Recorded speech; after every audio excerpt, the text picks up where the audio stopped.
I saw a new Super NES thing that said that when you die in the Super NES Mario, that if you I'd have to look it up here, but if you held a certain combinations of buttons, you got to start over at the level you were on. And there were tons of people in the comments just going, well, that's a couple years of my life I could have saved.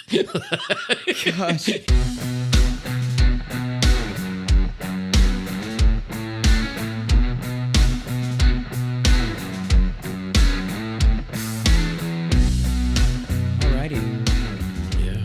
Remember to breathe that time?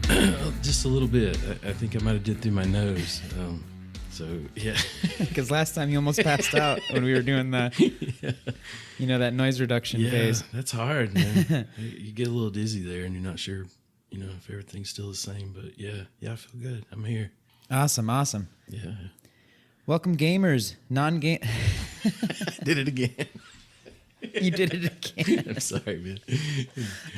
Ladies and gentlemen, we should point out that this is actually the second time we're recording this episode today because we had a technical meltdown earlier on ChukTomahawk's end. Totally accidental. Yeah.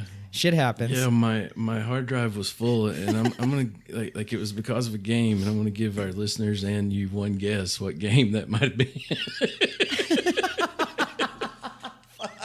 Dude, I'm starting to not like it anymore. Fucking Arc, man. Dude, it was 410 gigabytes. What? Did you download every single possible thing that can come with that game? I don't want to give away our topic today, Just but say I yes. think it was just a game save. It's kind of just I had a lot going on, man. There's no way in hell you had a game save that was that large or even relatively close to being that large, man. Ladies and gentlemen, today we are talking about game saves. Yes, this is going to be a really fun episode. Welcome gamers, non-gamers, PvEers, PvPers, and even NPCs. We do not discriminate. I am Ovox. And I'm ChukTomahawk, the Arc Daddy. And this is your Arc Daddy. And this is the New Wave Gaming Podcast. Yeah. ChukTomahawk is particularly filled with piss and vinegar today because his team just won a very important game, Tennessee versus Alabama. Yeah. Do you have anything to say about that real quick? Super stoked. Like, first time in 15 years, the curse is broken. We're back. And yeah, the curse is broken, ladies and gentlemen.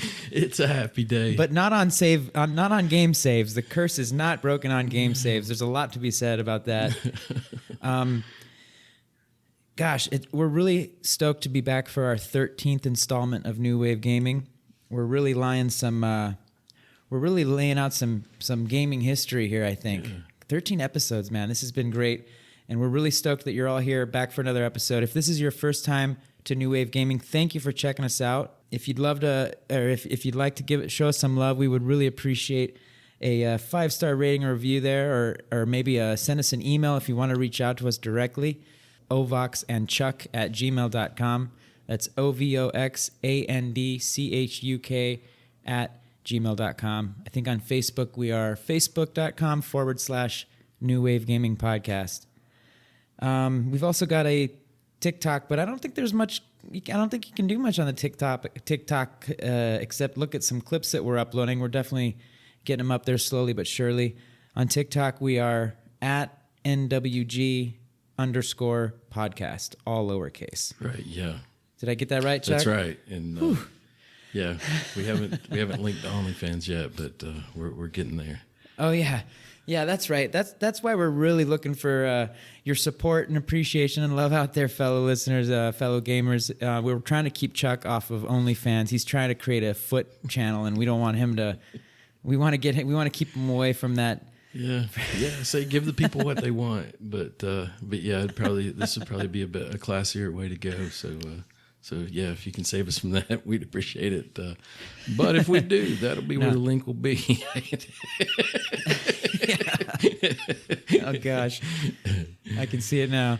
No, it really does help us, so it gets the podcast out there, and I'm sure y'all know that, like when it's an independent podcast, it really the love and support of the listeners is what really gets it out there to more people to to share some laughs with us and some gaming experiences. Chuck, do you want to kind of give us a little quick like pre-intro, a little pre-dip, a little pre-snuggling up and against on this topic here today? Yeah, I kind of want to tie it into our episode about blowing, our blowing episode, as I like to call it. Blowing it to make it work?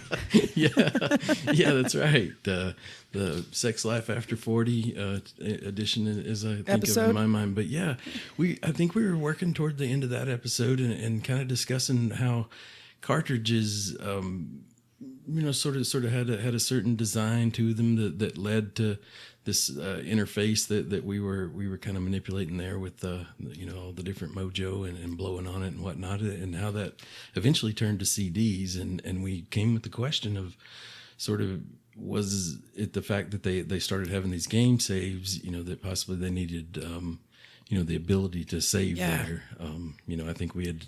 I don't remember how exactly that topic came up, but it was our last episode. I think that was named Remember Blowing into Nintendo Cartridges. Really fun episode. Check it out if you haven't heard it yet. But somewhere towards the end of that, we did, like, something came up about game saves, and I think Chuck mentioned it, and it was like, man, that's like a really good idea for an episode right there. Yeah. And here we are. Here we are, folks, delivering. We made a promise to you, and we're going to deliver. Right. Yeah. I think it's fun to see how the evolution of these things sort of tie in. And, this topic was a little harder to find information about. It seems like the other things, it was almost there was, you had to sort through the good information, and, to find the quality stuff out there. And this one really took some digging.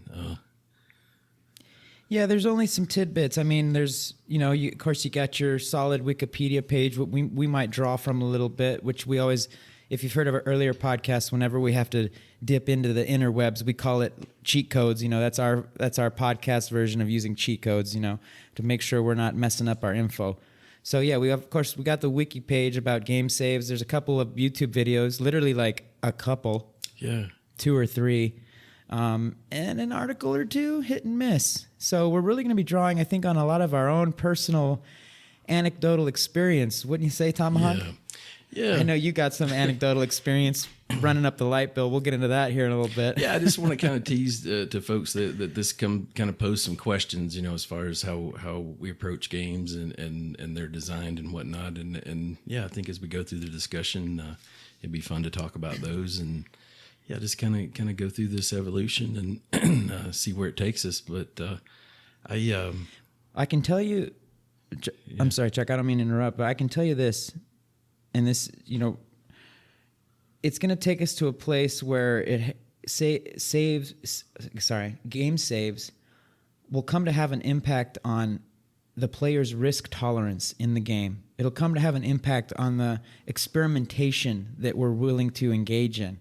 It's going to have an impact on safety. It's going to have an impact on social factors, quit rates, the overall feel of the gameplay, including meta gameplay, which I think goes down into like collectibles and skins and other type of stuff like that. But as it turns out, the game save dynamic has a lot of areas where it has an impact and changed the game, if you will, pun intended. Yeah. That's why I think this topic, really turned out to be deeper than I had expected. And if that doesn't get folks' attention, there's something called save scumming, that save scumming, I think it is that. I was going to ask you where the emphasis on the syllables was in that one. If it was a 1 or 2 word. Is it save coming or save scumming? It's really, you didn't really, like you kind of said choice, like literally the like two right there. You said both at the same time kind of, so I wasn't sure which way you're trying. Oh yeah, goodness gracious. But yeah, before we really nail that down, I'm excited to get into that. Anything caught your eye, like in gaming news or anything like that on the interwebs out there or anything like that? Or? There is. And it might be old news at this point. This is from a couple of weeks back, maybe even up to a month back, but it's still worthy of mention because we did an episode on it. And this is GoldenEye 007. We did an episode on this, another really fun episode, one of our more popular ones, so definitely go check that out if you haven't heard it yet. But GoldenEye 007 is a cornerstone of gaming history. There's no doubt about it. One of the beloved first-person shooters of all time. Yeah. Some argue that it's the best game of all time. Some argue this, that, and the other. Anyways, long story short, wonderful game. And in that episode, Chuck and I were discussing how there was a bunch of news around a remastered version being released. Of course, there's emulators out there, people that have made the game look amazing, et cetera, and all that. But a proper, licensed remastered version was in the mix. It was kind of like supposed to be announced a day or so after we recorded and uploaded that podcast. And it was supposed to be announced in an event. That was the rumor. It was the Microsoft and Xbox event. I don't remember the name of it. But long story short, crickets. We didn't hear nothing. Yeah. And Chuck and I were particularly bummed about that. But again, between 2 weeks to a month ago, we got the news and it's coming out. It's going to be on, if it's not already out, I think Chuck, you might have some more hands-on intel on that, but it's either coming out or it's already out, but it's going to be on Xbox and it's going to be on the Nintendo Switch. And I think the Switch is really going to be where the fun is at. I'm not sure. Maybe the Xbox. I don't know. But just having a double analog stick to be able to play it with two analog sticks for the first time is going to be something else. It's like a dream come true. So that's kind of the... And I think kind of what you mentioned there, they have sort of an N64 library that you can access on the Switch there. And it hasn't shown up yet, but the high anticipation is there to see that remake. And, and I think anytime we hear information about this, the number one question on my mind, and I feel like a lot of people's minds, is there going to be online multiplayer? And... yeah. Oh, gosh, dude. If there is, I will buy a Switch just to be able to play with you, man. Can you imagine being back on those maps and playing together, dude? Like one person starting at one end of the map and the other person starting at the other end, Yeah. And you spawn in and the music dun dun dun dun dun dun dun dun dun dun dun. It's like, oh. Let's go, boy. Oh, goodness. Honestly, I can't think of that game. I do think it's kind of came out on some emulators. I keep seeing it kind of popping up on social media. And the other thing is, you mentioned the music in that game, dude. Like I see so many videos still today, like even after I did the research for our episode, where people are just the pause music in that game is second to none. It's really good. It has an awesome beat, memorable beat, and then there's this high pitched, almost like they're playing a some kind of little xylophone or something that just blows your mind. You're just it couldn't be any better. And then they just kind of, there's just something. I that totally just remember the pause menu. And then there's kind of something that's just trailing that, it's real high too, like an octave up. There's something you're just damn. I'm just gonna leave this while I go do some chores. It's just the pause music. He kind of, when you push pause, he kind of looks at his watch. It brings up his watch, and for all, anything would have sufficed, and they went the extra mile. So yeah. Well, yeah. Gosh, if the SEO favored it, Chuck, we could have named that episode "It's Just the Pause," or whatever you just said. It's just the pause. But we had to name it GoldenEye or something or other like that. Otherwise, no one would ever find it. There's some fun videos out there of just people kind of seeing this release come out. I think it showed up in the achievement files on the Xbox somehow, and started this hype, and it's gone on. So from that point, I think it's supposed to play at 60 frames, man. I think. I don't quote me on that. It might be 30, but in any event, the graphics are going to be much better. It's going to look amazing, and that'll be so much fun. I saw someone streaming it, and what I saw is when he had the AK-47, it just how clearly you saw where it was hitting the AI characters and how fast that was happening, and it was obvious with how you have the dual analog stick advantage there with the. Being able to move forward and kind of look somewhere else at the same time, makes a huge difference. So yeah, I'm excited to see that. And I didn't really. I saw more people emulating it than I did, an actual news release or anything. But I kept seeing this story about this kid out of Japan, kind of in the esports world, called AMSA, and apparently there's this Super Smash Brothers Melee tournament that they call the Big House, and it's where they bring like 1,000 players together, and I think they actually had like the top 100 players in the country, and he won this tournament with the character Yoshi, as I understand. Like there's like tiers of characters, like and Okay. like the last 10 years worth of championships have been won by these 3 or 4 different characters, and Yoshi. And I'm suspecting that Yoshi wasn't he's one like of them. on the very bottom, dude. It's like the last thing you would choose. I've been kind of, and it's like taking this guy 31 or 21 years to master this, and he's continuously stuck to his guns and continued to use Yoshi. It took him 21 years, or after 21 years, he was the first one to beat it with Yoshi? He's been playing, the way I took it, he's been playing that character for that amount of time and sticking to his guns about it. I can't say that he never used anything else or took a different approach somewhere, but it's been his go-to.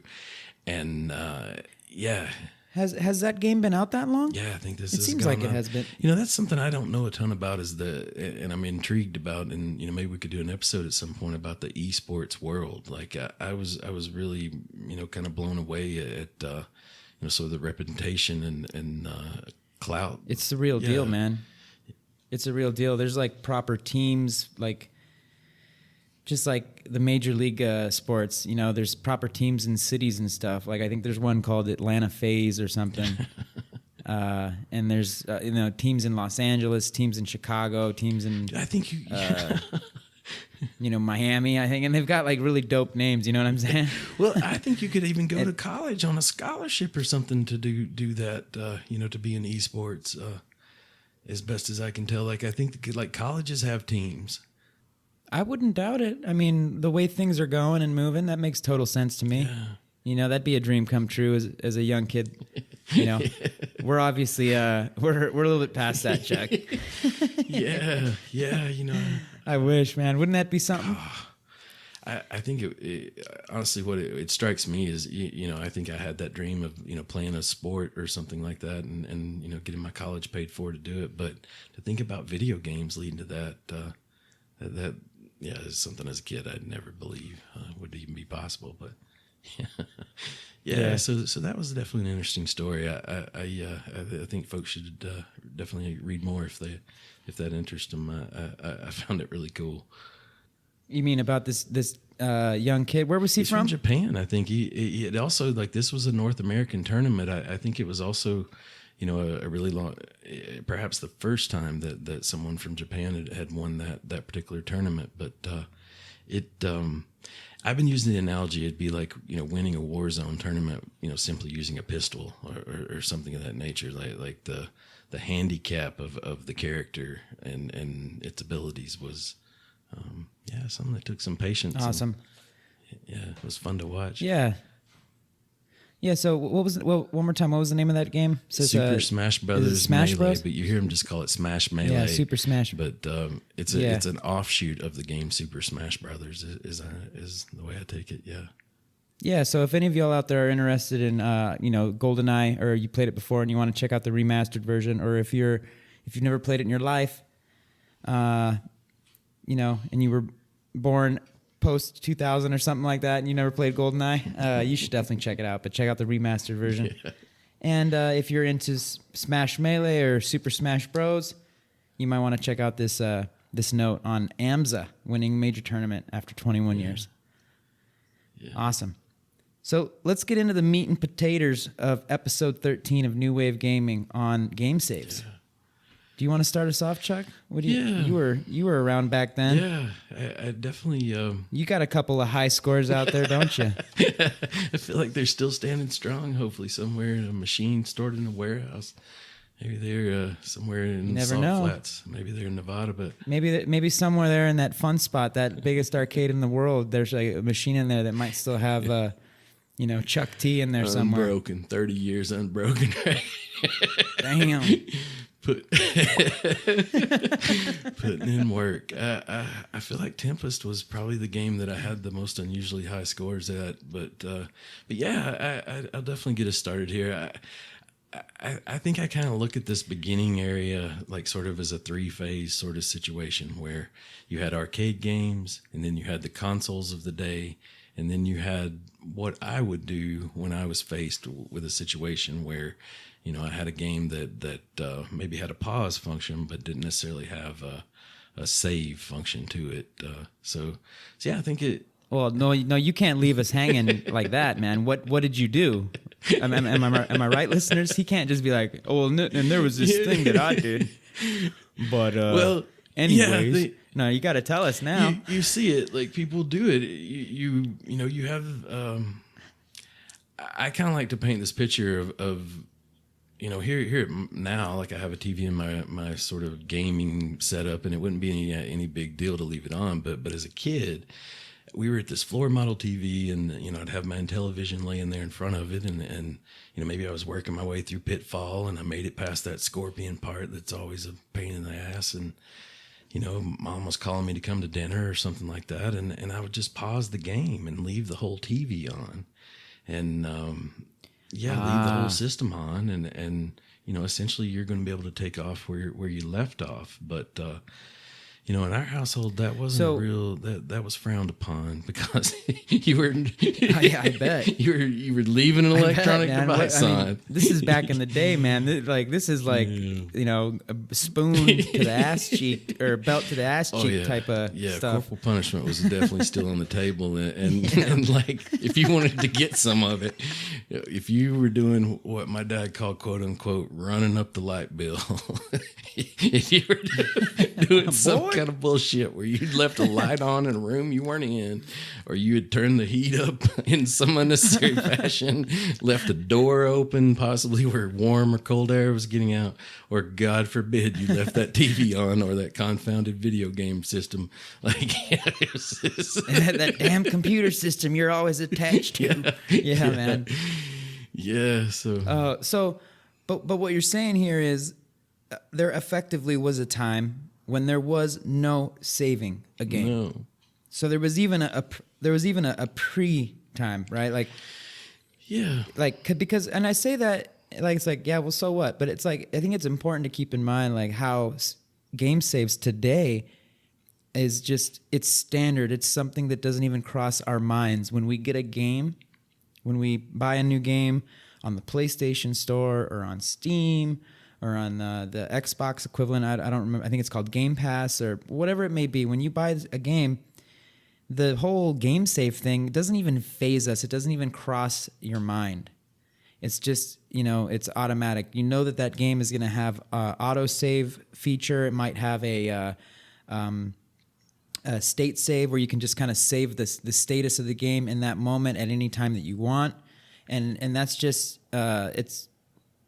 Was it the word ubiquitous? I'm trying to use new words here, Chuck. Is that one of like major podcasters like use? Misunderestimated? Game saves are ubiquitous with gaming. Yeah. Ubiquitous. Hold on. You know, Let me get my dictionary. I know what you mean. Yeah, it's just, you know, but you know, if depending on how old you are or how long you've been gaming, you can certainly remember a time where game saving could possibly factor into your game purchasing decisions, you know, or go so far back that there was actually no saving at all, which is what you're talking about. It's good. You had to just leave the damn TV on. And I feel like, and like if Dad came down and gave you the evil eye, you just have to look at him and be like, it's worth it. Yeah. Someday kids will be going to college for this. Trust me. Yeah, but I think it's important as we look at this evolution that we do establish that you know, sort of. I'm specifically thinking of the Atari 2600, and typically the games were basic, you know, and honestly the whole situation include the console and the game was strapped for memory, so it was going to be a short sort of thing, and they weren't necessarily designed in a linear fashion. You might get to the end of it and it pretty much just loop back to the beginning and have the AI be a little harder or something like that. So So give the listener, especially the younger listener, a practical example of what you mean. Let's say you're playing Contra. Mm-hmm. What would that be like? You're playing Contra. You're at a certain point in the game. You got, give us an example real quick. I'm afraid we're gonna have to go back to Chop or Command, or Adventure or something like that on the 2600, because once you got to Contra, you did kind of need the saves. But back in the beginning there with like Adventure or something, you didn't really need it. It wasn't that long of a game to begin with. I mean, you might have hoped for it, but even with the Pitfall, game, and especially the sports games, you pretty much just finished the game. And I'm not saying that there wasn't any need whatsoever, that if it existed you wouldn't use it, but you just didn't really need it that much because of the design of the game. And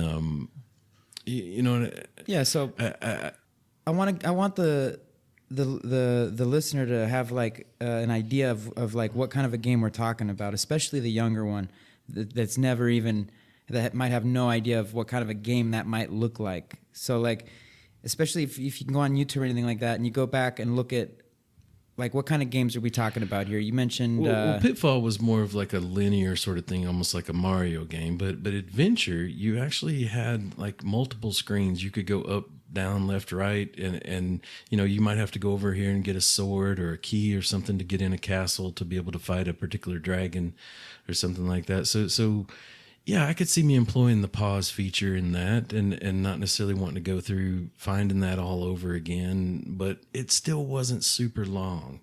So, So if you had to walk away though, you turn it off and that was it.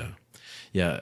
And what would happen if you turned it back on? Would you start back, at the gates of the castle, like you're about to go in, or did you have to start from scratch? My memory's not like super clear where I can say, I brought you back to that screen, exactly. But as I remember it, you started over, and yeah, I'd be willing to bet money you had to start from scratch. Yeah, and if nothing else, like some key things would be put back where they were, sort of restarted, But yeah, I think it's important to establish that. And like I say, I kind of think about those three things at the same time we had going on at the arcade. Like one of the first things you could do was enter your high score. And, I think they credit Space Invaders as the first game, Taito Space Invader. Yeah, where they're in the, what they call the golden age of video games. And I feel like even at this point, like it changes the game, your interaction with the game a little bit, because up until that point, you went to the arcade, and the only mark you left after you were gone were your quarters that were sitting safely in a bin, inside the machine. Yeah, not in your pocket anymore. Yeah, yeah. You'd go in there, you'd have a wonderful, amazing time. And that was really the hallmark of the visit to the arcade. Like it was to go and have an amazing time and mingle, maybe do a little flirting, maybe get some junk food while you're just, having a blast playing, coin-op games. Yeah, and it sort of gave you a yardstick of sorts to measure yourself by. Like if I just walked up on a game and got like a high score right away, it's like, man, I'm a natural at this right here. and there could also be another situation where, you put in the work. Like you played and put your quarters in there each time you went, and you learned, what to do and improved, and it was like a clout to be able to, So what you're saying though is that maybe the young kiddo gamer of the 80s or 90s, instead of just going to have a great time, they would also go with an objective in mind. Is that what you're saying? Is that how it changed the experience? Maybe it made them take a stance, if you will, like you described before in the arcade episode that we did. It became more serious when someone beat your high score or something like that, and you had previously had it. I know that's how I felt about that Tempest game. I would be like, all right, okay, game on, and get in there. You just start. You go. You look at the screen and you see like BOR at the top, right above your high score, and you're just like, what in the hell? Who in the hell is B-O-R. Yeah, exactly. Show yourself. Exactly. It's just like in the arcade yelling at little kids. Yeah. Oh, yeah. Yeah, God forbid it's a girl or something. You know, when you're 10 years old, it's like, oh, my God. This is not... Dude. Yeah, they're out there, too. Oh, no, more often than not, they'll clobber you, dude. I'm thinking of one in particular when I'm saying this. A gamer chick. Yeah, you know, you've got to get serious at that point. And, I have fond memories of that situation. You know, you would, finish your game and it would be game over. And you would have this little short time period around this. Oh, that's right. Oh my God, I remember that. I remember thinking how unfair that was. Yeah. Chuck, please tell the listener exactly what you mean by that. So I would put my actual initials in, and you had this little short period, and it wasn't like iPhone 14 sort of keyboard. It was a clunky thing that had no, like, once you put a character in, it was in. No, but tell them about the time period, dude. I want to say, if you're lucky, 10 seconds. 10 seconds. You'd get 10. I'm remembering that, and I'm just remembering I'm having such a nostalgic flashback of the anger that would provoke inside me because it was so unfair. Like, I mean, they'd give you 10 seconds to digest the fact that you just got clobbered after a very high stress moment in a video game where you were so far, you're like, oh, you got one life left and something kills you and you're just like, no. And then all of a sudden on the screen in big letters, game over. And then a countdown would start. Of course, there were some games that were different, but on the bulk majority of your coin-op games, you'd get this big game over and then big block letters would start flashing on the screen and be like 10, 9, 8. And then within that 10-second time frame is when your boy ChukTomahawk is just like, fuck, oh shit, I got the high score. Finding all of it because you've just described the emotional roller going coaster. Through the letters. You've gone from that death, and game over moment, to kind of this is all my quarter is going to have gotten me, and the kids are behind you waiting for their turn, and hurry you up. have at that point you think you have no legitimate reason to be there, but honestly, that 10 seconds in that respect was a nice little extra time there. Like, hey, it's still my situation here. And, but you had to get it right. Hey. Yeah. Back the fuck up, Timmy. I'm putting in my high score. And my goal was don't make me put another quarter in. Was to put my name in. But, if you got a letter wrong or something, you had to think fast on your feet. Maybe just come up with something. What if you put a C and you didn't mean to? What are you going to put? O-C. C, okay? Yes. Nasty. So would I.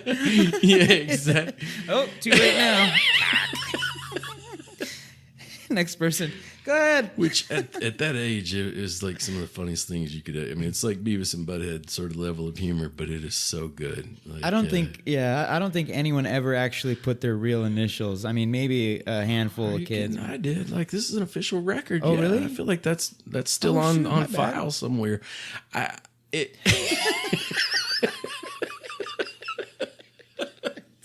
not, Chuck. It's not. I mean, it could be. It's a binding document right there. Like, honestly, yeah, that's the way ChukTomahawk rolled at that age. But I would jam my name in there. But I eventually, I was there were plenty of kids around that had other ideas, and ultimately you would see someone put what I would say was a 4-letter word, or somehow they would magically fit a 4-letter word into those 3 spaces.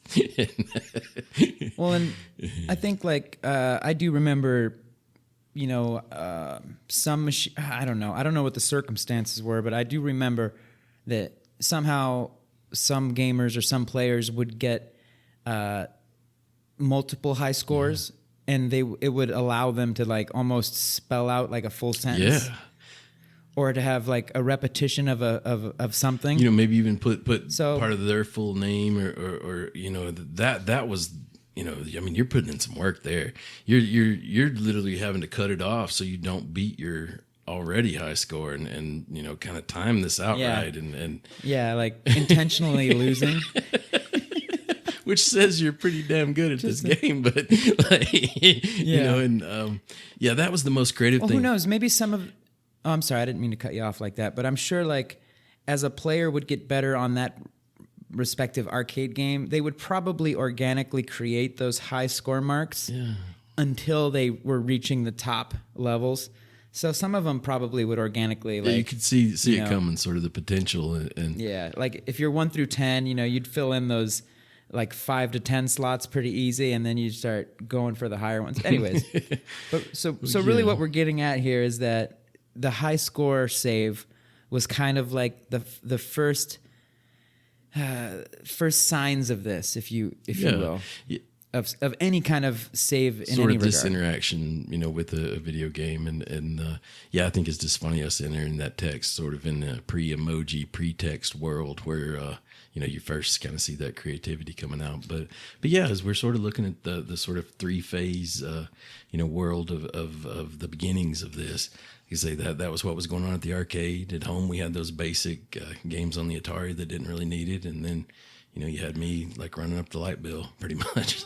I think a lot of kids did that. Kids did that because we know from previous episodes, our listeners know this as well, that the console was intended to bring home the arcade. So it was only natural that a lot of those video games from the arcades and the way they would play would just naturally bleed over into console. So all of the initial console games that were coming out were also the same way. They'd either be just one screen with no real end in sight. You just have to, destroy the enemy spaceships or jump here and jump there on the platform, or if you're, Pac-Man, whatever the case may be, you had levels. And that was it. You turned the game off, it was over. Or Chuck T style, just leave that bad boy running. Right. No problemo. Until Dad comes down and raises hell. Yeah, your sister resets it or something. You're taking a gamble, easy. But you're working it, so. Did you ever have to cross paths with your sis or something like that? Is that why you brought that up? Or as they say down here in Mexico, did you ever have to throw chingazos? Oh, man. We were about 5 years apart. Like, she's about 5 years older than me. So when I was 10, like, a fist fight was pretty much game on. Yeah. Like it was an even battle. But she wasn't into video games as much, but she might decide she needed to watch something on the TV, and it wasn't no concern, if some of my stuff needed to get just out. Just to piss you off. Just walk right up and just hit that reset button. Yeah. Hey, Chuck, guess what? Yeah. Or like snitch on you. Just like look at the screen. Like, Dad, Johnson left the TV on down here. Yeah, that kind of crap. But it's really hot. Just really like rub it, just to rub salt in the wound. Really get Dad angry. The carpet's really warm. Yeah, those were the good old days. There was man. one winter that it became like really tense. Our light bill had been running really high, like because of electric heat, and I think that's why that's kind of like jammed in my memory. And and God bless Dad, because he was right. I was pretty much just. Did the Tomahawk household become a little war zone in there between brother and sis? Or honestly, just I think. It's wintertime, you're inside more, and the days are short. Yeah, it kind of builds up. But shoulders rub a little bit. Yeah, thank God these video games existed, and I honestly wish there was some save feature, but not too far into that time period, we started to see some changes in the. After the Atari, I feel like the next generation of consoles, you sort of needed a save feature. It was the only way that they could. See, what I'm kind of having like a chicken or the egg dilemma? Or is that it? The egg or the chicken? Which came first? Whatever that little dynamic is. I'm kind of having one of those moments because I don't know if the password came first, and we're going to explain what I mean by that with passwords, or if the external cassettes and floppy disks came first, and when I say that, I mean in contrast with the games becoming longer, the stories becoming longer, So I guess what I mean by the chicken or the egg, like I don't know if the games started to become longer, so they needed to create game saves, or if game saves came, or the ability to have game saves came, and that was what enabled them to go and create longer games with better stories. Do you know what I mean? That was a very long-winded way of me saying which came first, the more intrinsic, longer storylines and gameplay, or did the game saves come first? You know what I mean? Yeah. Because you can't have one without the other. So I'm just wondering, well, which came first? I feel like in the chicken and egg, the egg came first, and in this case, I feel like it was sort of like a lot of characters. I know this is kind of a on the fence answer, but a lot of characters at play at once. Like you had, the Commodore 64 and the other early PCs that had some advantages because you had a floppy disk drive and other external hardware that you could kind of bring into the mix. And you also had the fact that movie rentals were kind of on the scene and like a lot of these games started being rented out. Like instead of purchasing this game, I might just go rent it from our local movie time, or the Blockbuster ultimately. Ah, I see what you're saying. And or what you're gonna say. and the developers decided that we've got to make this thing long enough that they can't beat it in one rental period, which I think at the time was probably about 3 days or something. You think that's legit? Oh yeah. Do you think that's a factor? I never really considered it came up in one of our past thing. episodes. Is where I was first exposed to that. It's another small factor. Like I say, I think you had some hardware sort of advantages on the PCs, and then also like we needed the games to get better. Like when the Nintendo games came along. Yeah, you had the NES system there. I think we start seeing the passwords. And yeah, I really can't specifically answer your question, which came first. I think they were all kind of in concert there, going on at different times. I'm inclined to lean toward the technology was just really getting better in any regard. It was advancing. Technology was getting better. Peripherals were out there, and we started seeing the games change quite quickly. Like you really enjoyed playing Pitfall. There's a huge leap from Space Wars back in the day to Pitfall, by Activision, because Activision at that point had already branched off and become its own independent company, and they were making dope ass games. Yeah. So huge leap, but just between there. So I think in virtue of that, in that same forward motion, they wanted to create more lengthy games, more storyline, more content, if you will, however you want to look at it. The games were getting longer and getting more complex, way more fun, to be honest. Complex, way more badass. Yeah. But at the same time, like the developers needed to create some sort of an option for players to be able to leave the game, to go back to regular life, and then come back without having lost their progress. That was really the thing, because it wouldn't have made sense to continue having like a Mario style progression, which Mario actually had its own little shortcut to save, if you will, which we'll talk about. But you had games where basically there was no saving whatsoever, and that wasn't going to work in these newer games that were coming out. So they had to create a save dynamic. Yeah, no, that's exactly how I see it as well. And once we're at that place, I think some interesting things start happening, and I think that's one of my favorite parts of the research of this and the discussion of it. That. Well, tell us about the passwords, Chuck. You brought up the passwords. Why don't you? Can you give us any examples, or what do you mean by passwords, and how does a game save relate to a password? Like, I totally remember this from my childhood, but I'm sure there might be a listener or two that's just like, what? Passwords? Yeah, I think it came in several forms. I would see a situation where, you would have your own unique password that was generated. So you ultimately had to have a piece of paper and get this written down and keep it. And, you might suddenly get a new game and play that for a while and get tired of that and come back to this other game and ask yourself, what in the hell did I do with that piece of paper? That phone bill. Well, but what would the password? What would generate it for you? What would it do? I noticed you got some notes here. That says.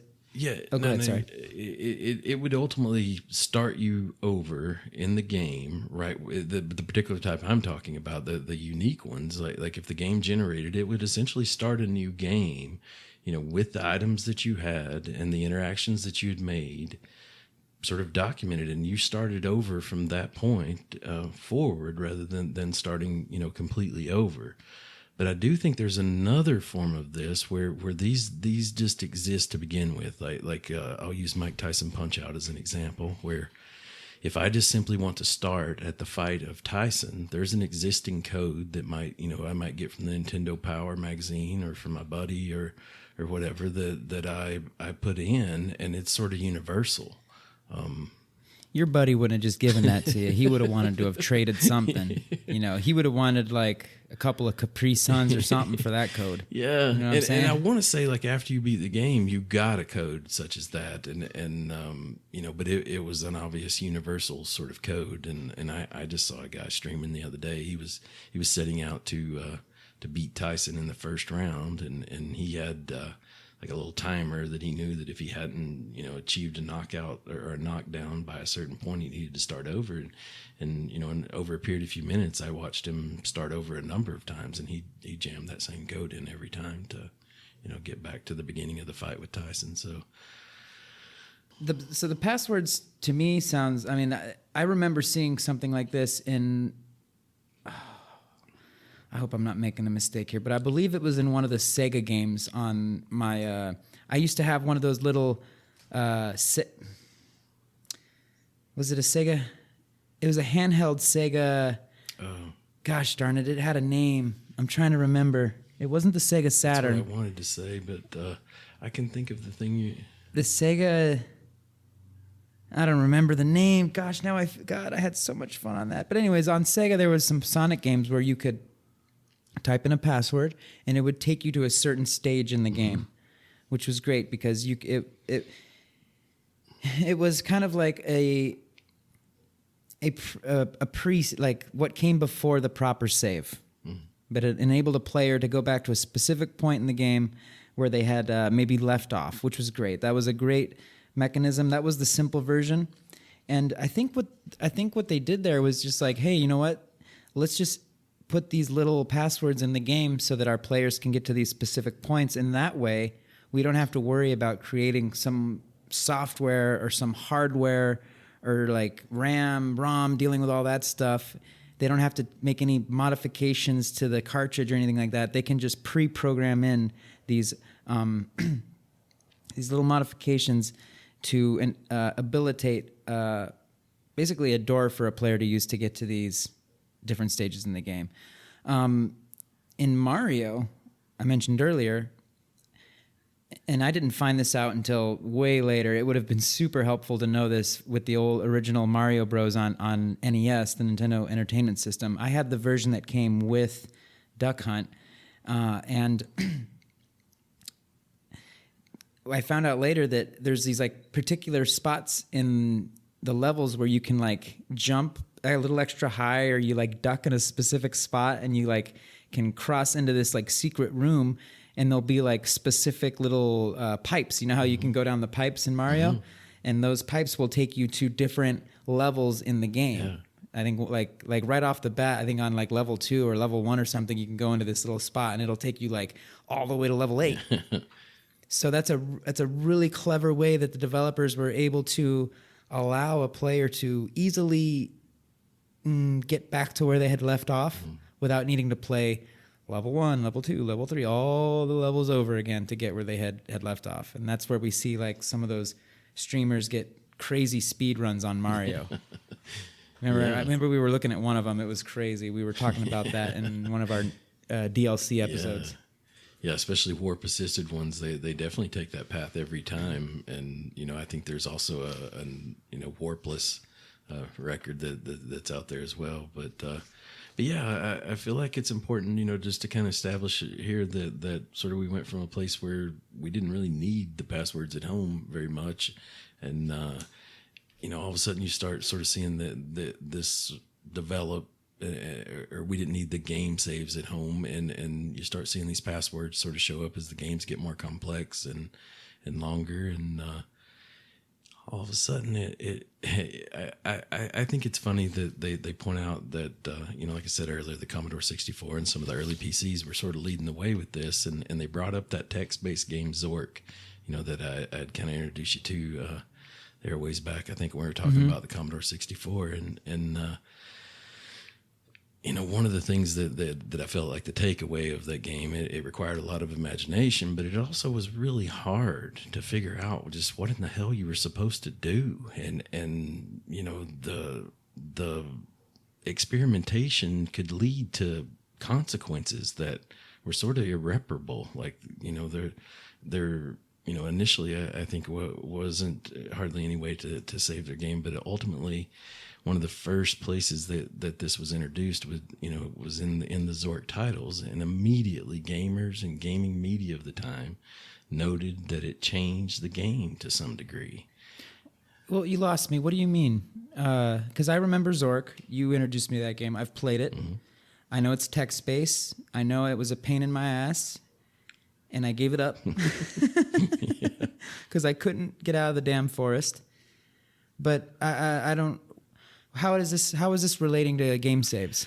Ultimately, it was one of the. I found an article that talked about home computers leading this sort of the charge on this, and they brought this up as an example of one of the first games to actually have a game save feature. And the way I took it, one of the things that I think really the interest of the Commodore 64 at that time and today is your ability to mod it. So I don't know if this was a mod or it was something that came out in the Zork 2 title, but ultimately it came out, and people said it changed the game. It I see. Yeah, because it would allow you to just pick up where you left off. And if you were getting really ahead in that very difficult game, I could see how a save would be amazing. I suspect that they must have done the saves with Zork on a peripheral, right? It must have been a cassette, a compact cassette, probably a floppy disk drive, maybe a floppy disk drive. Yeah. Okay, that must have been how they did it. Yeah. Let me read this real quick. I'm going to activate a cheat code here on the interwebs. I'm just going to read off the wiki because I think it'll just give us a good base just to define a save game. It says here on the wiki, a saved game, also called game save game, save file, save point, or simply a save, is a piece of digitally stored information about the progress of a player in a video game. Okay. From the earliest games in 1970s onward, game platform hardware and memory improved, which led to the bigger and more complex computer games, which, in turn, tended to take more and more time to play them from start to finish. That's exactly what we were talking about. This naturally led to the need to store in some way the progress and how to handle the case where the player received a game over. Oh, yeah, we definitely mentioned that. Yeah, more modern games with a heavier emphasis on storytelling are designed to allow the player many choices that impact the story in a profound way later on, and some game designers do not want to allow more than one save game so that the experience will always be fresh. Okay, I'm not going to keep reading from this. It keeps going on and on and on, and no need to read it all, but basically that's what we're looking at. And another way I look at what a game save is basically like it's just information with instructions ultimately, so that when you load the save, it's giving the video game a set of instructions on how to react based off of the player's last point of progress or save point. And within that, it'll tell the game to set the stage, if you will, as things were in the very last save point or point of progress. However, it's not going to necessarily change everything in the game, right? Like, I think of I think we were talking about this, but Grand Theft Auto. it's gonna, like when you save in Grand Theft Auto, it's gonna save your character and the progress that you've made, how much money you have, what cars you got in the garage, what properties you've purchased, depending on which Grand Theft Auto it is. And it's gonna save all that information. And when you load the game, it's gonna load that in. But it might not save everything, right? It's not gonna save like the exact position of every NPC vehicle in the entire, Liberty City map, or it's not going to like save the exact position of the bird or so on and so forth. So in a nutshell, your save file is a information instruction loop. Is at least that's how I understand it. Yeah, that's definitely my takeaway. And I think they're fighting a battle there, sort of between load time and how detailed they go with that information. And like you say, like sort of cars that you haven't interacted with, or quests that you haven't done. There's no sense of keep documenting that information. And I think they can do some compression with it, when some things repeat and stuff like that. But it's always a battle, I think, of load time, because that can cause you to lose interest after a while. Yeah, and that's where those old school like clever mechanisms that they had, like passwords, are great. Yeah. Another kind of like another type of like, I'm looking for words here. I'm just totally like, my vocabulary is shot. I'm not used to recording this late in the day. But another form of game save, even though I don't know if I guess it's a game save. It's more of an automatic one, but it's checkpoints. Yeah. Checkpoints are another one that we've seen in games before, where you get to a certain point in the game, it'll automatically save for you. You don't even have to do anything. I think of Mario, right? Those little, it almost looks like a little hurdle or something you kind of interact with there, and you've crossed the midway point on a lot of levels. Yep. I know exactly what you mean. Yeah. So that if you die, you don't have to go all the way back to the beginning. You'll start at that last hurdle. Exactly. Yeah. So these are all just little evolutions in the cycle of what the game save has become today. Yeah. I think ultimately at this point we started seeing the passwords, and I think it's a good time to sort of just ask ourselves, like, how did it change the way you approached a game? Once this was available, and sort of how did it change the way that the game was designed? And I think we pointed that out to some degree, of how they started making them longer and, more complex. And it also allowed some risk taking that you might not have been comfortable doing, risking your progress before, if the consequences aren't, a hard game over. Well, that's certainly true. I think there's two sides to this coin. We've got, how does game saving affect the designer developer experience, and how does game saving affect the player experience? Mm-hmm. I think on the development end, developers got to be cautious of what kind of saving dynamic they're going to employ in their game, because like you mentioned, or I don't know if you mentioned it yet, but we've got saves coming, which we can dive into that anytime you want, but that's something that most developers do not want. They want to avoid that. So they gotta, which is basically, well, we can go into details, but it's just where a player constantly just reloads a save to be able to cheat the gameplay, if you will, to be able to have an advantage. They'll just continuously save and continuously load. Yeah. And I gotta admit, I'm guilty of doing that. Well, we had talked about how we would employ this as sort of, I call it, getting the good run. Like, if I'm starting a game and I know like I need my extra lives to, take on that level that I'm having trouble with, and I get killed right away by the first turtle in Mario, I'm going to start over. And like, some games it was easier to do than others, but typically it involved, hitting that reset button and kind of waiting through that startup load up screen again. Well, that was different though. That was different. That was just like starting the game fresh when that was pre-save times. But look, but so it's going to have an impact on how developers develop their games. And it also has some of those impacts that, that we mentioned. I think we mentioned them at the top. Risk tolerance, experimentation, safety, social factors, quit rates, feel, and meta gameplay. Mm-hmm. So depending on which kind of save style any of these games have, it's gonna affect these characteristics, no doubt. One interesting way I think it makes it into the design, a lot of these that we run across were actually, I feel like, for the developers to not, when they were play testing the games, they needed a way to, maybe start at each level. Or that's right. Especially with the password one. It just makes sense that if you were going to have to work out the kinks of that you certainly wouldn't want to have to beat the first 9 boxers, to see how, when Tyson did his little dance, that he was. Make sure his left foot goes forward and not the right foot or whatever. We don't want to make it look like he's doing any like moonwalks.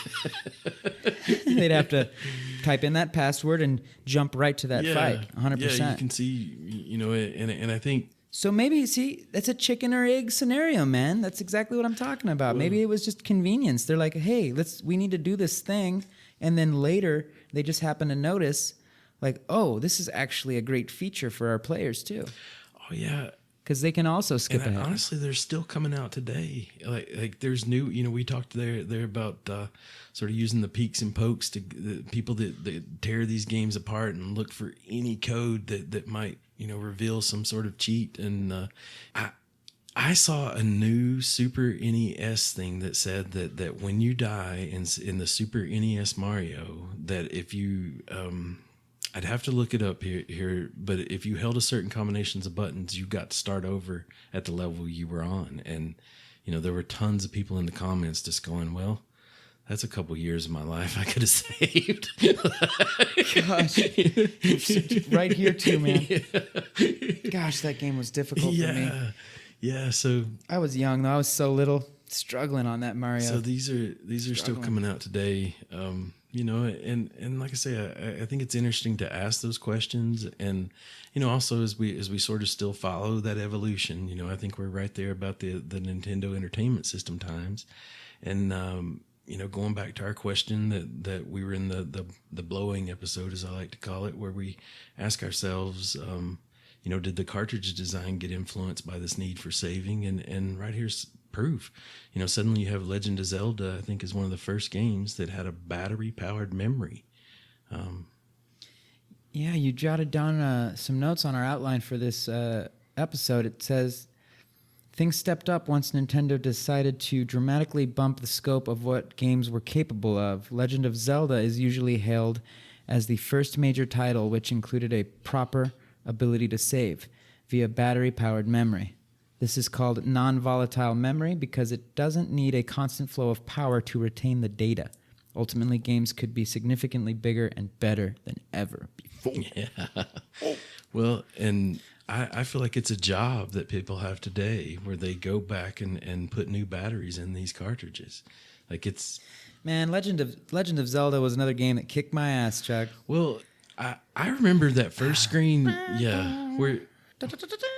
I just want to go on record saying the fact that you could use those little bombs to find things in the walls, like just enamored me with this game. I love it. Like, it makes me happy just to talk about it. But one of the first interactions on that screen, I think, as we brought up even in our cheat code episode, that if you actually enter the name Zelda on that first screen, you can go to into the game as if you've already beaten it once. Like you play the harder version of the game.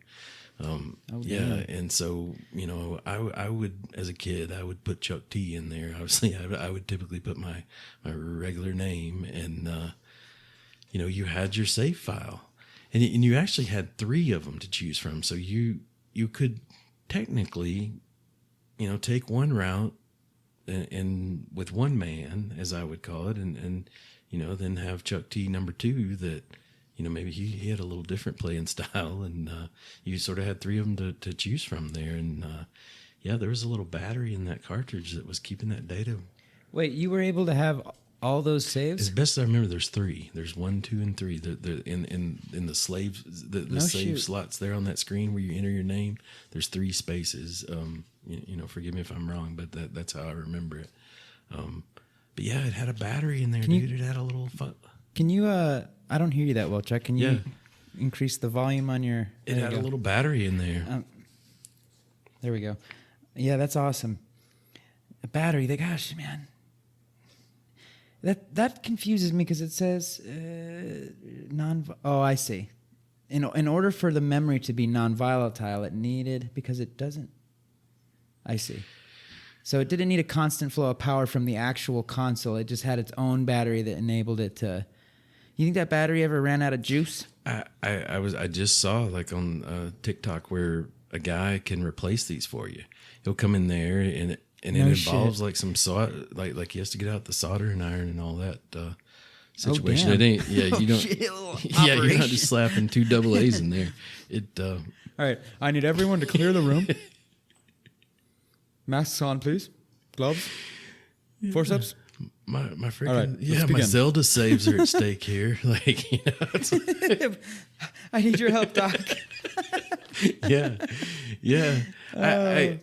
I guess I kind of see it as something that ultimately is going to corrode and tear up in the cartridge, and probably, you know, when you're going back and grabbing a vintage cartridge, like the chances of it being the one and blowing that's it, work, are pretty slim. But it's part of the story, you know. I think you're starting to see again, like one of the things they mentioned there is that ultimately games could be significantly bigger and better than ever before. So that's a design change. That's kind of how Nintendo rocked it for a while. I think that's how they did it. They just put these batteries in their cartridges. I don't remember if the Super Nintendo had a save port or a save cartridge. I don't think it was until Sega Saturn, PlayStation, Neo Geo were your first companies to rock the proper memory card. Is that right? I feel like that's the next step in this evolution. Is, you know, I think PlayStation 1 come on the scene with your 15 block memory card that you could slap in there, and I think they were CV. Oh, that's right. I remember those.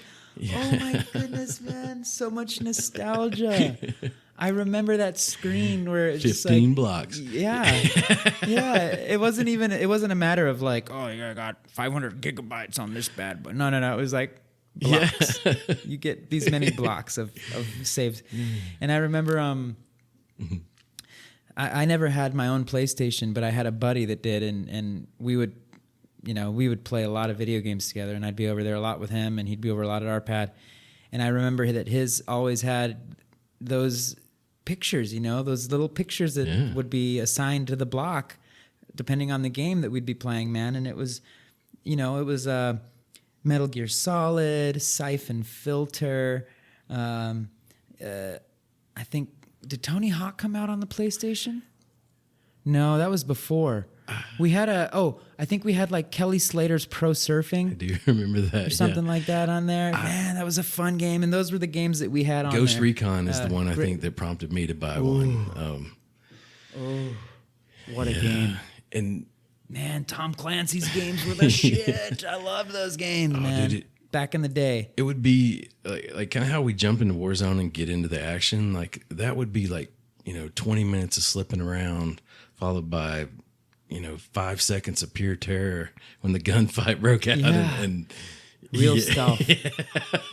Real stealth in those games. Gosh, those games were fun. But my fondest memory of that time period is I think the PlayStation had been out for a while to the point that they had made that slimmer version of it. And I went and got one of those, and I got a candy apple red memory card. And I remember it sitting over there, and it's like sleek slimness. Was it dripping? It was so much slimmer than the last one, and it had that nice memory card there just waiting. And yeah, I was playing that candy red dripping. Yeah, I got on that Ghost Recon and went to town, son. And I filled up them 15 blocks. So yeah, you know, I feel like that's the next step. Like you know, we're coming into the CDs, like that went into that PlayStation. I never interacted much with the Neo Geo. I think the Sega Saturn had that. It had a CD. Had a cartridge. It had a cartridge, and then you had that edition that could do the CD-ROMs. You know, I never had a Sega Saturn. Let me pull one up real quick, because I don't want Let me activate a And little cheat code here on the it may interwebs. have to be once the Genesis comes out that it had that. It had the. Well, the Saturn came after the Genesis. Okay. Oh, I just remembered the name of my little handheld Sega thing. It was called the Game Gear. Oh yeah. The Sega Game Gear, that was dude. a nice that one. thing was so much fun, dude. I had it. Oh, dude. That thing, when we used to do our trips to Mexico driving, Oh, yeah. dude, that thing would keep me sane, bro. Fuck, bro. You don't even understand, man. I mean, if anyone knows what "Are we there yet?" means, it's me. You know what I'm saying? I'd say it's an easy ride down the Peninsula now compared to then too. I'd say that was an adventure on a lot of levels. Let me read this bad boy real quick. The Sega Saturn, I'm reading from Wiki here. The Sega Saturn is a home video game console developed by Sega and released on November 22nd, 1994 in Japan, May 11, 1995 in North America, and part of the fifth generation of video game consoles. It was the successor to the successful Sega Genesis. Okay. The Saturn has a dual CPU architecture and 8 processors. Its games are CD-ROM format, and its game library contains several ports of arcade games as well as original games. Sega added another video display. No, I'm looking for anything on the save. But look, I'm pretty darn sure, because I saw in the research, is that it has a cartridge that you can save your progress on. Okay. My memory's not super clear of that. I'm almost feeling like now that it was like toward the end of the evolution of the Genesis that it had a CD-ROM edition thing that came with this game called Sewer Shark that I distinctly remember. And then maybe the Saturn was exclusively CD-ROM for the game, and maybe it had this cartridge memory that I don't necessarily remember. Okay. But okay. If I was going to try to nail it down, that's how I would try to remember it. But I remember a lot of Sonic going on, and there was this game called Desert Strike. It was like sort of a summation of the first Gulf War that I was obsessed with. Dude, I love that game. Oh my God, dude. I love that. I know exactly. Was it a top-down game? And you would go pick up you had a helicopter, probably like a Black Hawk, Yeah. and you would pick up those little survivors up a little ladder. Yeah, dude, I love my that game God. so much, dude. That was on Sega, Yes. wasn't it? I was in college when that was going on, dude, and I would I love frequently that game, not man. go to class just to play that game and do my Dude, thing. Yeah, you'd come in off the ocean. I remember you just come in off the ocean, dude, and like your little helicopter would go in, and there'd be like, God, I don't remember exactly. I'm having like flashbacks, but yeah, I remember you could blow up buildings and stuff, and then you'd have to save the survivors and whatnot. The scientists. What a fun game, man. Yeah. I wonder what they're doing in that desert there. Working on them Scud missile launchers or something. It was a super fun game, and it hit some kind of sweet spot where that overhead view was just detailed enough that it really seemed like a complex sort of interaction. I can't really articulate that, but it was fun and cutting edge for the time in terms of just gameplay fun. Yeah, but yeah, and there were much more graphically advanced games at the time, but man, that game was fun. Yeah, really fun game. Do you remember any other Sega games that you? That one wasn't Killer Instinct on there. I remember Super Nintendo had Killer Instinct. Oh, Sega had Mortal Kombat. It did have Mortal Kombat. I obviously remember didn't it, or was Sonic that PlayStation? Games. I feel like Battletoads made it over there at some point, and it would be near impossible that I didn't track that down. I do remember playing Battletoads on a number of things, but I don't necessarily tie it to that Sega. But honestly, dude, I'm remembering my college dorm, kind of situation, like where I built these bunk beds, and up underneath there, I'm sitting there playing Desert Strike on a futon, just what fun! yeah. Yeah, man, the Sega, the Genesis had all of the good ones, man. It had, all the Sonics. It had Mortal Kombat, Streets of Rage, NBA Jam, Street Fighter. Jam was a good one. Jurassic Park, Mrs. Pac-Man, had NFL 98, lots of NFL games. Sonic Spinball was not that, no bueno. X-Men, oh my God, Mighty Morphin Power Rangers, dude. Jeez. I miss the Power Rangers somehow, but I'm pretty sure I'm maybe a pink Power Ranger guy. I don't know. Yeah. No. Hey, I'm joking. Yeah, but oddly enough, like as it relates to our topic, I don't remember the game save a lot. I feel like there had to be some game saving going on in that Desert Strike, but I don't remember how the mechanic worked there.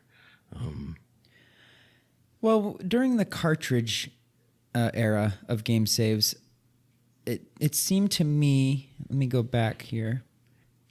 It depended on the game. It depended on how the developers made the game, but I think it was a save state type of thing where you had to save. You had to manually go in and save your progress. Now, depending on the game, you may have been able to do that at any point in the game. Free save, we'll call it. Let's call it a free save, where anywhere in the game you can just hit start and save. You get unlock a new achievement, save. Get to a new level, save. Acquire a new skin, save.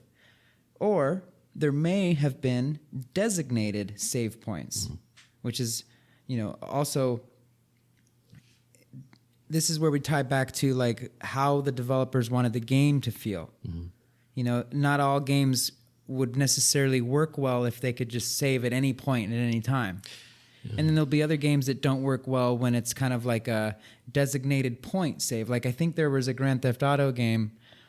I mean, there's plenty of examples for each one of these cases, but I remember the Grand Theft Auto game. I don't remember which one, but I think you had to go to a garage, or you had to go to your like car your apartment had to be be in able your to garage save. to be saved, as best as I recall. Exactly. Yeah. See, so that those in that case, those are designated. There's other examples out there. So during this memory card or memory cartridge, however you want to look at it, phase of game saves, I think those were kind of like the main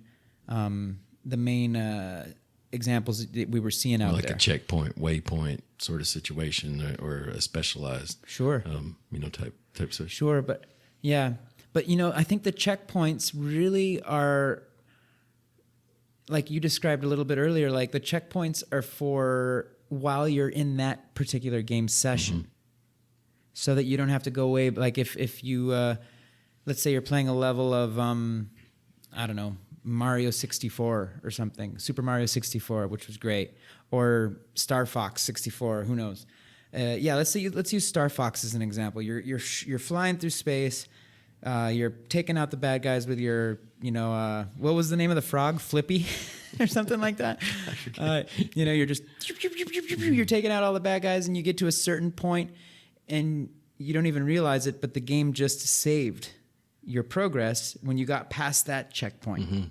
There's a certain point in the point, it's a checkpoint, you get past it, the game automatically saves, so that if you die a little bit later, it'll start you off from that checkpoint, not at the very beginning of the level.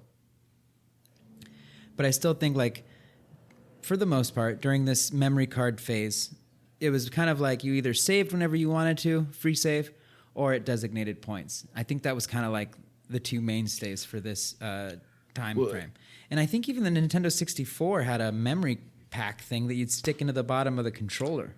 Yeah, maybe there where Remember the Rumble Pack went. But where I thought you were going to go with that is that I feel like in the Mario analogy there, you have a certain number of lives, and once you cross that checkpoint, as long as you still have those lives, you start from that checkpoint. But once you're ultimately out of lives, you do have to start over if you continue to play.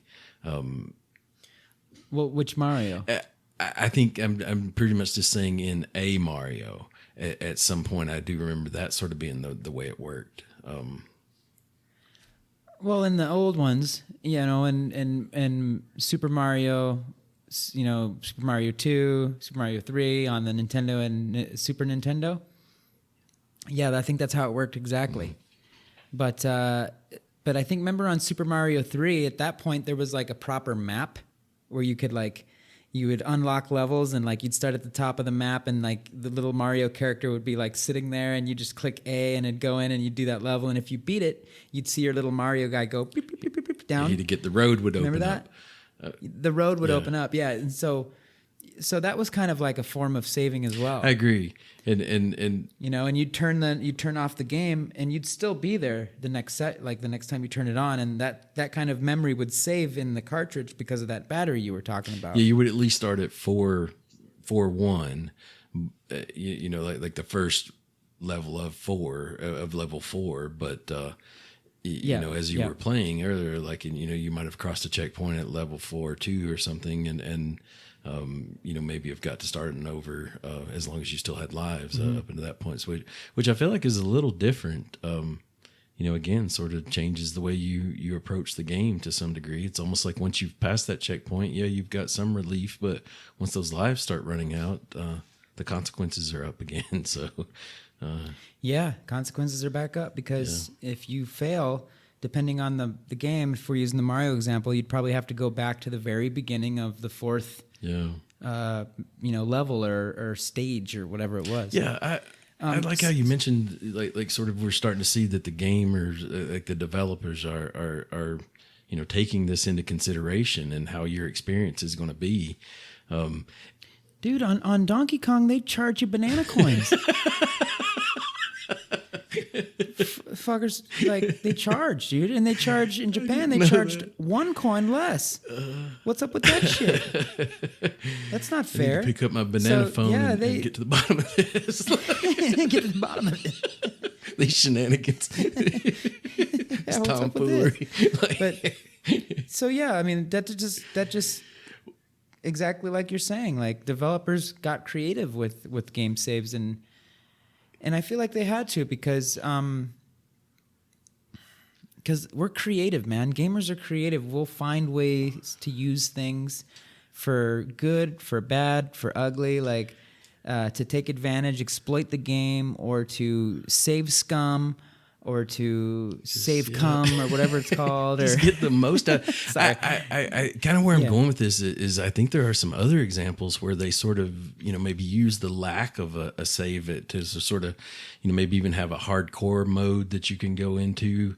Like a permadeath? Yeah, permadeath sort of situation. Or I even heard of a game that had a fake out save point that if you I pictured it was sort of like an Elden Ring type situation, where you're going through these side quests and then ultimately fighting these larger bosses. But somehow I read about a game where you go for this save point, and once you trigger it, it sets some things in motion that you don't want. Shit. And I do remember other. For some reason, I'm thinking of Max Payne. I remember this part of Max Payne, like where you would be drunk, essentially, like maybe after taking a beating, and like it literally making me dizzy to play while that was going on. And I don't remember how that related to being killed and all of that, but that's definitely coming to my memory. And I do feel like there's examples of how, just like you said, that developers have gotten creative with this, and either Well, how does the Max Payne drunk thing relate to game saving? Oh no, I don't. That's just it. That's how crazy I am. Oh, and by the way, yeah, welcome to the mind of Chuck T. Yeah. This is what happens when we record at this hour, man. I had a shot or two there during the game. So maybe. Hey, man, your team won. It's fair enough. The tie-ins are a little loose here, but yeah, that's what pops up in my memory, and I'm just sort of thinking of. Like how using a hardcore mode or permadeath type situation. I even heard of a game where you get the game, you get 1 life, and then the game like self-destructs. Like, speaking of, dude, there's Hideo Kojima with his Metal Gear Solid games on Metal Gear Solid 2. I think his name is Psycho Mantis or something like that. One of the bosses, one of the people that you have to fight. Like the AI in that game will go into your like PlayStation, read your memory cards, and tell you what other Konami games you've been playing. It's so trippy, man. The first time, if you've never played Metal Gear Solid 2, play it. Yeah. And if you can play it on one of the original, I think it's on the PlayStation 2, play it on there. It's one hell of a game.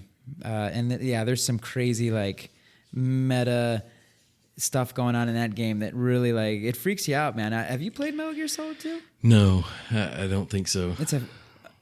It's a awesome installment of probably one of my most favorite Metal Gear Solid games. And there's some cool game save stuff in there towards the end.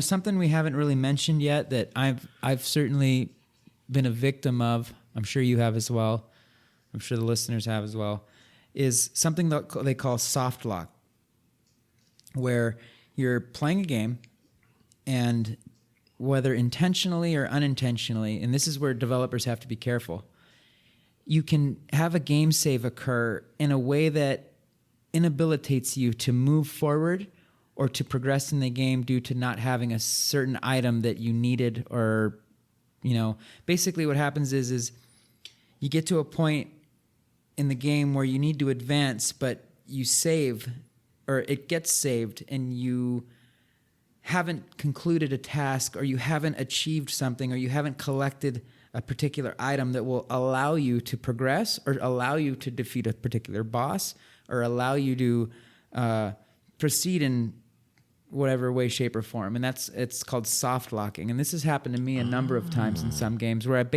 just like, well, fuck. I'll just restart the game. What else can I do? Yeah. And you'll literally have to start from square one, man. Or you'll have to go back to the beginning of a level, or usually it entails relative to significant loss of progress in a game when you get soft locked. It sucks, man. And it happens in those older games. I can't think of a specific example, but I'm definitely feeling it. I feel like that happens in Ark, honestly, at this point, to some degree, like just, maybe things that you didn't foresee that you might want to do later. But I can totally relate of how no, Ark isn't a good example of that. This is all about Ark, okay? No, I'm with you 100%. How much memory was that game taking up again on your computer? 415 gigabytes. And that's also about the part of my mind that it's also taking up at any one time. So, but yeah. You need to walk away from Ark for a little bit, man. You need to go to AA. Alcoholics Anonymous. Yeah. Oh, man. Yeah. You need to go get your coin, man. Get your first set of days in or whatever. No, Oh, dear Lord, I've even forgot what we were talking about before. I'm trying to say that there's this thing that happens when a game saves, or when you save a game at the wrong time, wrong point, and you unintentionally kind of just lock yourself out of progressing any further. I could see a situation like maybe in Red Dead or something, like you haven't done a side quest, and in order to move forward, and especially in the way that the game was designed, it's open world enough that I think you could probably compensate for that somehow. But in a more linear game or something where it's really hard to go back, like I could see you're jammed up for real. Like you're going to have to start over. Like you said. Exactly. Not so much I don't see this as a phenomenon so much in the newer, more recent games, but certainly back in the Nintendo 64, PlayStation, those days, there's a bunch of games out there where you could easily soft lock yourself into a real pickle. Yeah, and ultimately it's a bit of a design flaw. I put that on there. I shouldn't be able to do that to myself. There should be a NPC that steps forward and says, "Hey, you need to get old man Winter out of the well." Hey, looks like you need this collectible. Look what I have right here. Just comes out of the fog of the game somewhere. What the hell? These rubies. babies. Yeah. yeah. They can get creative there, but yeah, that's interesting. I think it's important to point out that as we answer these questions of how did it affect the design of the games, that it could go a lot of ways. It became a tool for creativity and also, I think earlier you used a term of something about quitting, like the what keeps it. The quit rates. Yeah. It probably lowered quit rates. Yeah. Because I feel like that's a little different for everyone. Like I'm thinking of an example. Like I'm hiking on a trail and I leave my gloves at a shelter or something, and I've gone a mile or two, and I discovered I might walk back and get those gloves. But after a while, like if it's been far enough, I'm not going back and getting them gloves. And I think in a video game, like once I've put a certain amount of time in, and it was frustrating enough, like I'm at least going to put it down for a while, and and. Come back to it. Yeah. So save your game, come back to it. That quit rate, I think, or quit decision point is a little different for everyone. There might be someone out there that, regardless of how far, they'd go back and get those gloves, or they'd go through those levels again. But I'm not that guy sometimes. I think the quit rates must drop, and it also probably dropped the rate of controllers getting thrown at walls. Yeah. Just being able to save. Yeah. Because if you can save your game and then you lose to a boss fight that you were really pumped for, and you're really oh, I'm so close, and maybe if you couldn't save your game, those are the kind of scenarios where some people will just get so angry that they'll end up punching a screen or throwing a controller at the wall or something like that. Crying in front of your friends. Yeah, getting that quiver lip. Puckering up a little bit. Yeah, man. Just being able to save brings just a little sliver of peace to your mind that might stop you from breaking into tears or throwing something at the wall or breaking something. Who knows? I was never one of those humans. Yeah. That got to that kind of angry, but Yeah. What came after memory cards, Chuck? I think at that point we're kind of into hard drives, like internal hard drives that were, either part of the PC, modern day, or an internal hard drive on the PlayStation. I wonder which PlayStation would have been the first to have an internal hard drive. I'm going to say 3. Oh gosh, it could be 2. It could be 2, but let's see. I do feel like they've grown over the years and their abilities, but yeah, I think there probably was a time period there where you had both memory card and maybe some hard drive capability. But yeah, eventually we saw this point where we're not even putting a CD. We don't have a cartridge or anything like that anymore. We're downloading that stuff over the interwebs there. Yeah, and, the cloud. Yeah, the Xbox was the first console with a HDD hard drive. Now let's see. I can remember that. First PlayStation. I bet you it's a PlayStation 2. What? No way. Was it 3? It says PS4. Oh.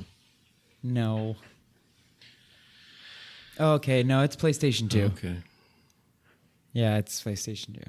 Okay. So that's pretty much where we are now these days. In modern consoles and PCs, which use disk-based media for storing games, save games are stored in other ways, such as SD cards and internal hard drives on the game machine itself. Yeah. So what does that mean, Chuck? It's game on, brother. We've got it saved, and I can go right back into Arc there. I've got some stuff that's living right now in need of attention. What kind of save? How do games save these days with hard drives and solid state drives? Yeah, I feel like there's a variety of things that still go on today, including some of the first technology that we saw. Like I think you could still run into a password out there. A lot of games have an autosave feature where it's kind of going down in the background all the time. I love autosave. Checkpoints. I think it's interesting that we point out sort of the dynamic that goes on in No Man's Sky. Like we actually had to buy a save point sort of device and save the game with it. Remember that? Well, yeah, it was an option.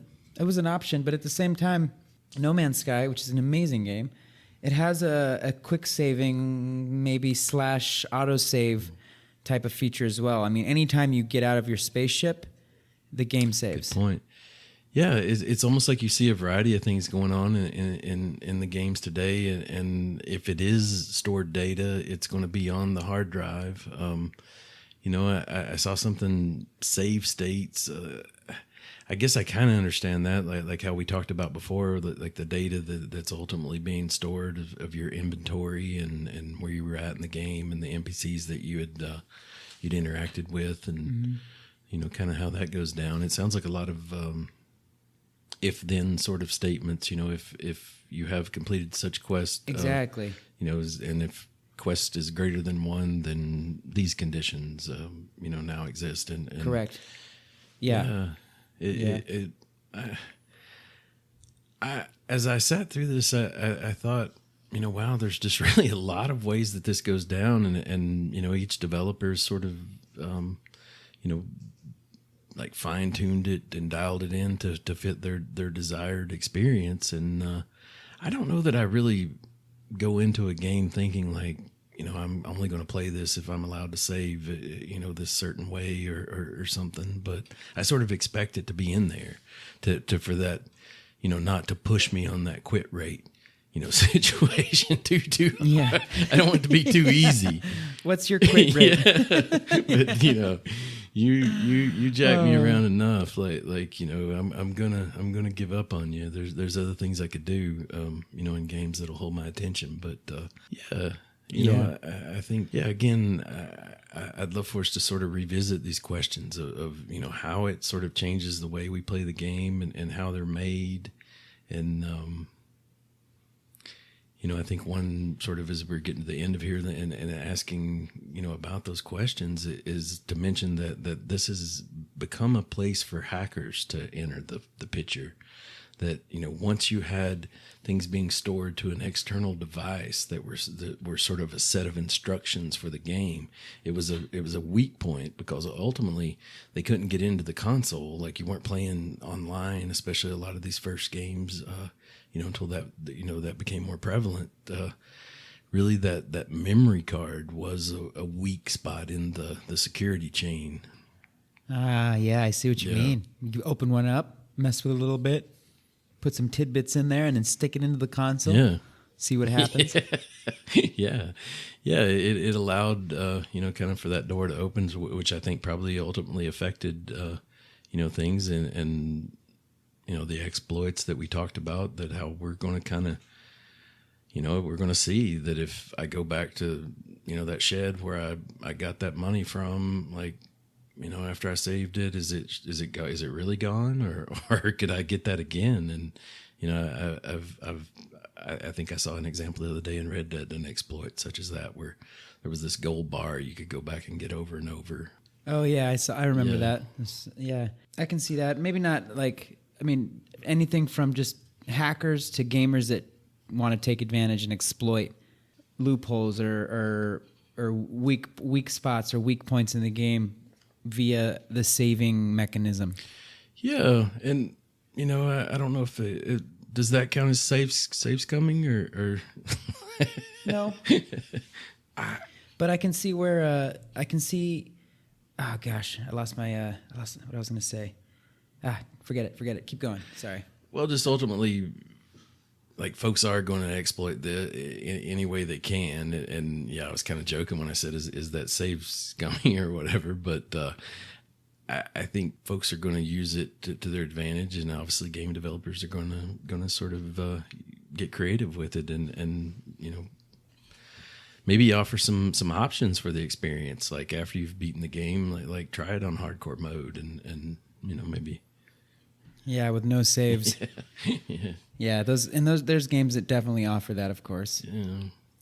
But no, save scumming is, I think we mentioned it a little bit up at the top, but save scumming, basically where you're just exploiting the save system to be able to better your chances of having a favorable outcome in any certain scenario within the game. So, for example, if you're trying to get a perfect score, let's say, or if you're trying to get a perfect run and you keep dying at this particular spot, you can just save right before that spot and then continuously load into there and retry and retry and retry until you get that perfect run. And then, you know, as far as the game's concerned, as far as the memory or console's concerned, you have a perfect run. You never died to that boss those 27 times or whatever the case may be. So you can really just, you know, even when games have like a little bit of randomization or percentage-based reactions, like you can still like save the game, and even if like you need this particular thing to occur, but it only happens 5% of the time, you just keep reloading the game until that time comes, and thereby, you know, you're taking advantage, you're exploiting at that point. So that's kind of what my understanding of save scumming is, and I'm guilty of it. I've done it before. Yeah. Just wanting to get that perfect run. I feel like I've saw a version of it in FIFA just recently where if it becomes like readily apparent that someone is going to lose a match, they'll quit and avoid the loss stat that they might get. And I think there's different, like I have like noticed that you'll get a message that says something like especially if you join a game in progress, that it'll say, you know, that the loss stat has been prevented or something like that. And I've definitely saw where people quit to avoid the stat because it's going to affect the way that their character development that they're working on. It's going to affect his stats. And I think that's just scumming. yeah, it sucks. I mean, Nothing to do with saving. It's just dirty. Scumming. But I also saw an example of, like, say you're playing blackjack and you ultimately just keep quitting and building up money where you're sort of, you know, you go on this indefinite winning streak of sorts and you know, I hopefully any game that's playing with real money is going to have something that prevents that. But I could see, you know, just for fun, how that could be an exploit that might get left open. But Totally. yeah, hopefully there's no saves going on in any large degree in the games I'm playing. What's your favorite kind of saving? I like the autosave feature, I think, but something I feel like is going to be a little bit of a curveball to bring up to you that we haven't talked about is, you know, you get that message that says, like, save in progress, do not turn off the console.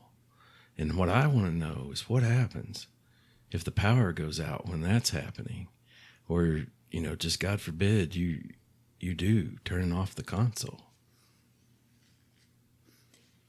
Test it. I feel like in the background you hear a siren go off, like boog, boog. Test it. I don't want to know, dude. Just I feel like it shuts the whole show down. It says not You gotta to. test it. I'm not. It clearly says. Well, then you can don't. YouTube it. I'm sure that someone's made a video about something like that.